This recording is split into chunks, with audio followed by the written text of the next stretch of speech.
আমি এখন দাঁড়িয়ে আছি নওগাঁ জেলার মহাদেবপুর উপজেলায়।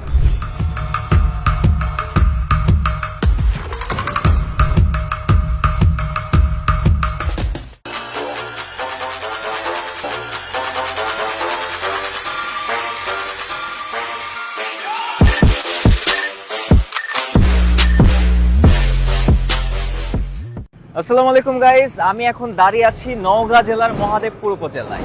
আর এই উপজেলাটির আয়তন 397.67 বর্গ কিলোমিটার। আর এইখানে প্রাকৃতিক সৌন্দর্য, সমৃদ্ধ ইতিহাস এবং বৈচিত্র্যময় সংস্কৃতির এক মিলন কেন্দ্র।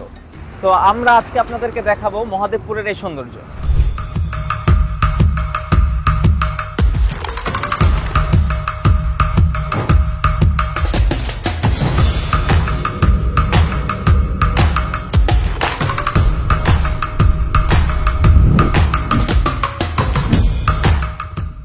1984 সালে মহাদেবপুর একটি উপজেলা হিসেবে স্বীকৃতি পায় এবং ধারণা করা হয় দেবতা শিবের নাম অনুসারে এই উপজেলাটির নামকরণ করা হয়েছে মহাদেবপুর।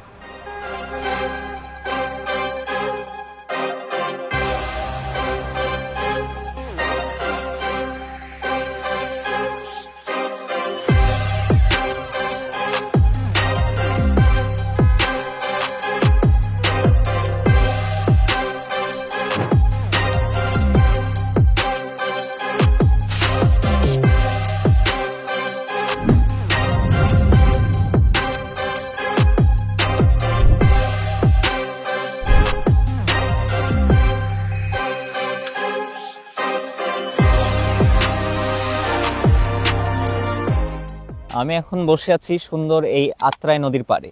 আর মহাদেবপুরের মধ্য দিয়ে এই আত্রাই নদীটি বয়ে গেছে, যে নদীটির কারণে মহাদেবপুরের এই অংশে কৃষির জন্য এই মাটিটি বেশ উপযোগী, যা এই এলাকার কৃষি এবং জীববৈচিত্র্যের প্রধান ভূমিকা পালন করে।